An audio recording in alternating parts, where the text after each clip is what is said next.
ایمان لګورئ به خپل ځان تللو لګورئ. جرير ابن عبد الله البجلي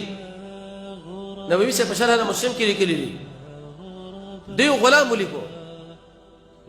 چلار سے منډي کې اسمار پاره اس واخلا بایو مشتری په خپل مابین کې جوړ شو خو په کدا چې د اس فیصله وکړه په 300 روپے باندې 300 روپے به رقم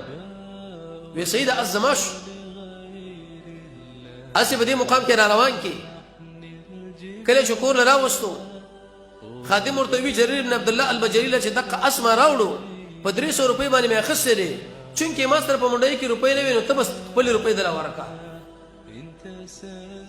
جرير بن عبد الله البجلي چې کله دې اسنا تاو راتاو شو اس دې قیمتیو اوس راشي ایمان لګورئ به خپل ځان تللو لګورئ. نو دی بایې له ویلې چې د استا په څو باندې خرڅ کړي دی ودا په 300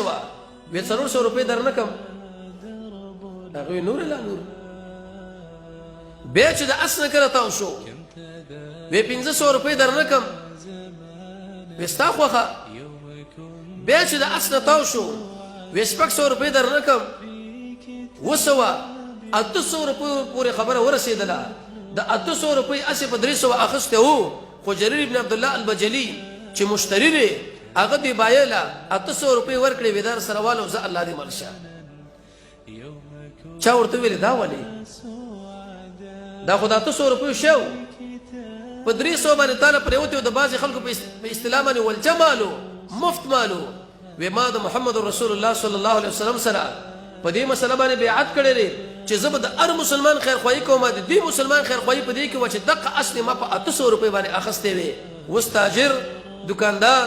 خرید او فروخ والا خپل ځان لدی وګوري چې ایتر چا سره په مابله کې راځي چې ستاسو ایمان د تقاضا شوی دا کله نه ده شوی کچیرتا دا ګاډه د 800 وي او هغه سړی په تابه نه خرڅ کړي په 300 تو ورته سل نور اضافه کی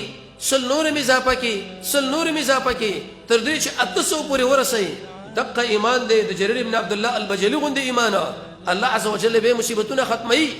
والا کدا 800 شهر په 300 واخستو او په 300 کې مچړ کې پرچا او پلان دو پلان دونیم سو لرا ولي د شي ایمان به چرته دار مصیبت نه به بچني خپل ځان له سر سړي ګورم ټوله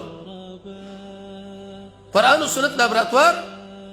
او په دې باندې موږ تاسو د خپل ځان کړو معلومه